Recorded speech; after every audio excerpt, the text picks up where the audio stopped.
How do you hone your writing craft? Considering recent events in the book talk community, this is a very relevant topic.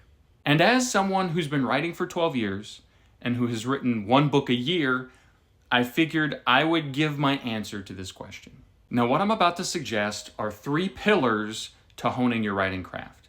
If you're new to writing, I hope these can help you out. But if you're a veteran writer, I hope you can agree with these 3 pillars. If you don't, please let me know, but here they are. Pillar 1 is reading. And this is a requirement.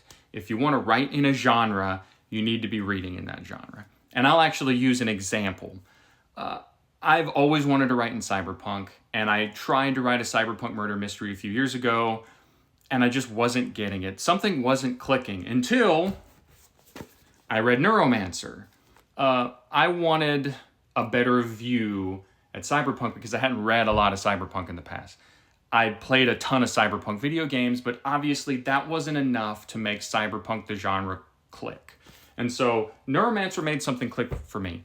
But I'm not just stopping there. I'm reading other cyberpunk, because if you want to write in a genre, you need to read in that genre. And not just in that genre, you need to read widely. And this reading pillar isn't just limited to reading fiction. You should be reading craft books as well. Obviously, every writer has their own favorite craft book. A lot of people like Stephen King's On Writing. A lot of people like The Hero's Journey. Tons of people love Saves the Cat Writes a Novel.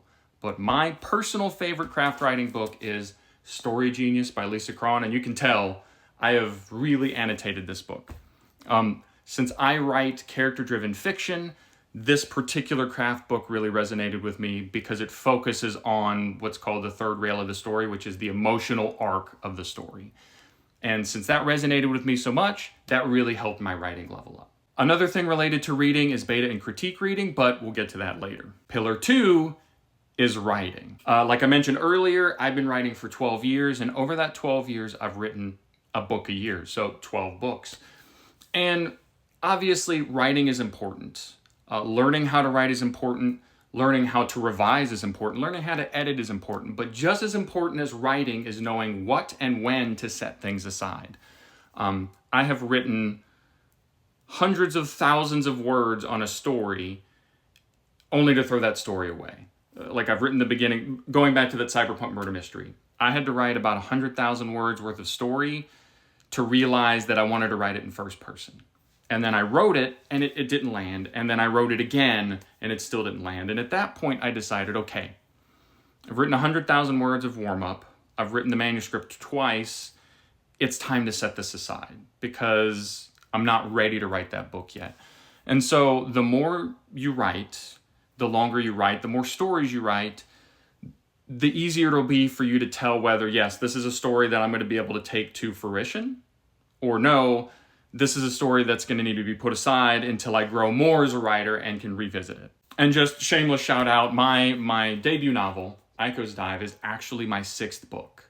So I wrote 5 books before this, and then I revised this over a 4-year period to get it to where it is now, rewriting it 3 times. And the sequel, which should be coming out later this year, is actually my 11th book. So yeah, I didn't write the sequel immediately. I kept writing different things until I got to the point where, okay, I'm ready to write the sequel. And then once I wrote the sequel, it only took me 6 months to draft, write, and then edit. Pillar number 3 is collaborating. And this is something that I've been saying a lot over the last few weeks, is as a writer, it's imperative that you not only read, that you not only write, but that you're collaborating with other writers, with your peers. And it isn't just important to collaborate with people who write in your genre. It's really important to collaborate with people who are just really good writers.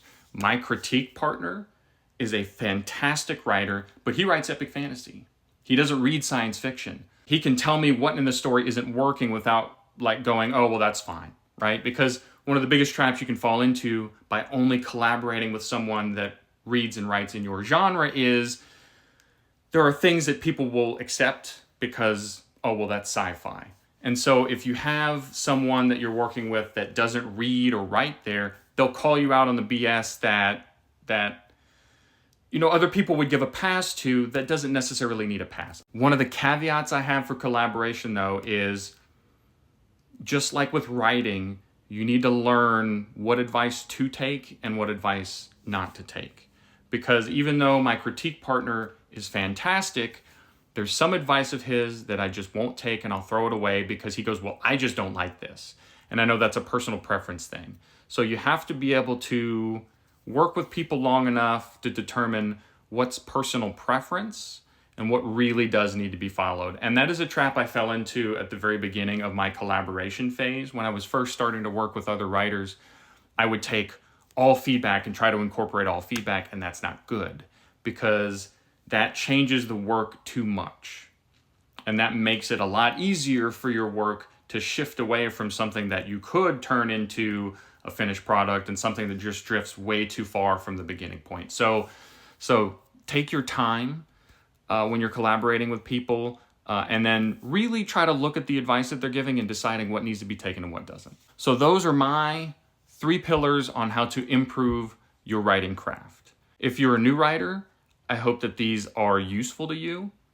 And if you're a seasoned writer, I'd love to hear what you think about them. Do you agree with these 3 pillars? Is there something that I'm leaving out that you think I should add? I'm really excited to hear what you guys think. Let me know. And if you like this new writing stuff that I'm doing, also let me know. Leave a comment, leave a like, favorite it, follow.